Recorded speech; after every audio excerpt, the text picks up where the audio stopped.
Mora atatuletea taarifa hiyo kwa ukamilifu muda usiokuwa mrefu.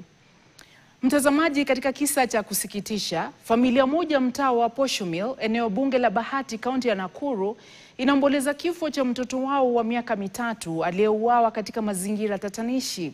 Mtoto Margaret Wanjiru anasemekana kutoweka kanisani na baadaye kupatikana ameuawa kwa njia ya kunyongwa. Uchunguzi wa kisa hicho umepiga hatua baada ya kanda za kamera za siri kufichua kuwa aliyemuua mtoto huyo kuwa msichana wa kidato cha 4 ambaye amekamatwa na kueleza sababu yake ya kutekeleza unyama huo kuwa ni chuki tu. Ken Gashuhi anaarifu. Nyumbani kwa Regina Wangui na mumewe Peter Kirathe katika mtaa wa Posho Mill, eneo bunge la Bahati, tunawapata majirani wakiandaa eneo la maombolezi ya mtoto wao Margaret Wanjiru wa umri wa miaka 3 aliyeuawa kwa kunyongwa.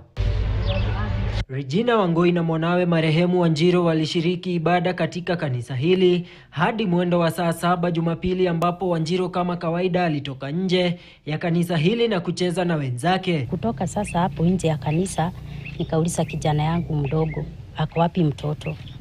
Kijana akaniambia sijui mtoto kwenye ako. Katika juhudi za kumtafuta mwanawe, waliarifiwa kuwa mtoto huyo ameonekana amelala barabarani hatua chache kutoka kanisani na alionekana kama aliyepoteza fahamu. Mtoto huyo alifikishwa katika hospitali moja iliyo karibu na kuthibitishwa alikuwa tayari ameaga dunia. Nikaenda nikapata mtoto amelia hapo tu chini.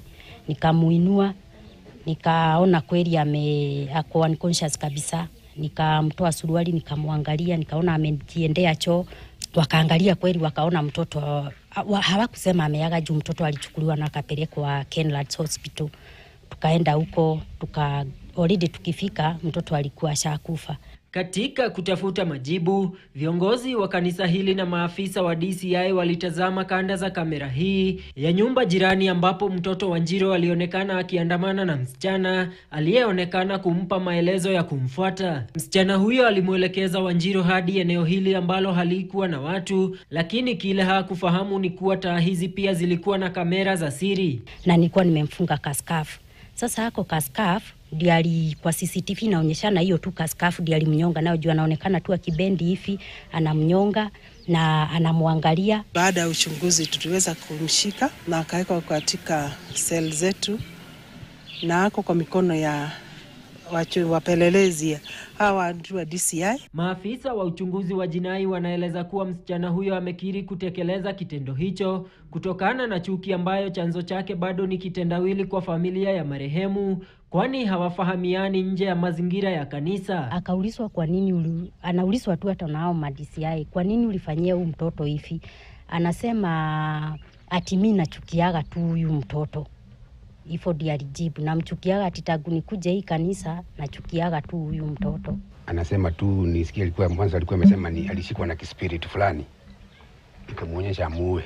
Sasa tunashindwa mpaka mashule kama kuna hii nini ya Illuminati ama ikuko na nini juu hatujui.